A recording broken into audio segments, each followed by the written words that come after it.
燕姐，我依家咧活到60幾歲啦，今日用8句說話嚟總結，點樣嘅夫妻先至可以白頭到老，攜手走完你一生呢？呢8句說話係我見過對婚姻最通透嘅理解，希望你能夠聽到最後，講唔定可以解開你心裏邊嘅一啲結。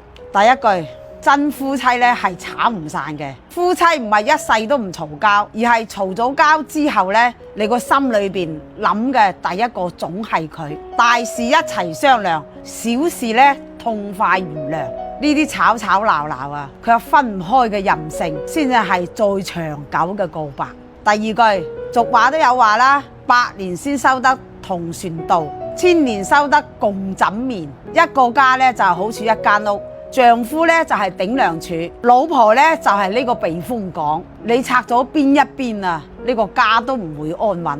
而最好嘅婚姻呢，就係兩個人心往一處諗，勁往一處使，日子要過得興旺，靠嘅係兩個人共同嘅合力。第三句，世上冇完美嘅伴侶，我哋經常都會睇到踏實過日子嘅好女人，嫁咗一個游手好閒嘅丈夫，而努力上進嘅男人，佢又娶唔到顧家嘅好妻子。你睇到老天唔公平，其實呢啲背後都係生活嘅功課同埋因果。婚姻嘅智慧呢，唔係換一個人，而係咧換一種心態，學會知足，學會接納，先至能夠把一盤睇落去唔好嘅牌打出最好嘅結局。第四句，能同甘亦都能夠共苦嘅，先至就係叫做夫妻。窮嘅時候咧，就考驗妻子嘅堅守；富嘅時候咧，就考驗丈夫嘅忠誠。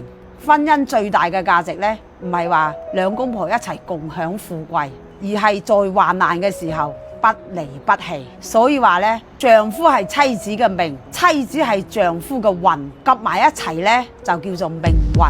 第五句，原配嘅情誼係歲月練出嚟嘅金。原配嘅夫妻，尤其嗰啲青梅竹馬嘅，佢哋一路走過嚟，共同經歷咗青春嘅莽撞同埋中年嘅壓力，呢種共同嘅記憶同埋情感啊，千金不換。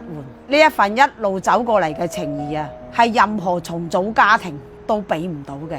第六句，婚前咧要清醒，婚後咧就要糊塗咯喎。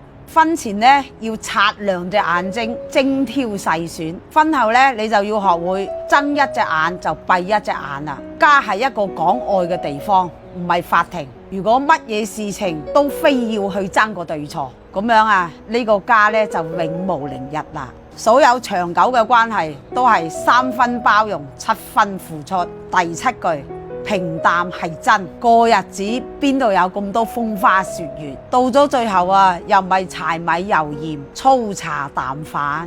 丈夫唔一定要幾有錢，顧家就好；妻子咧，亦都唔一定係有幾靚，佢賢惠就好。幸福就係穿衣食飯，知冷知熱。第8句，亦都係最重要嘅一句，少年夫妻老來伴。乜嘢係夫妻呢？就係從老公老婆慢慢咧就變成老嘢啦。父母咧會老去，而你會遠行，唯一能夠陪到你最後嘅，就係嗰個嘈過怨過卻一直都冇放開你對手嘅老伴。佢先係你生命最後嘅歸宿，係你自己揀嘅親人。所以咧，夫妻一場啊，係天意，亦都係人意。夫妻之間最深嘅承諾，唔係話我愛你，而係咧有我喺度。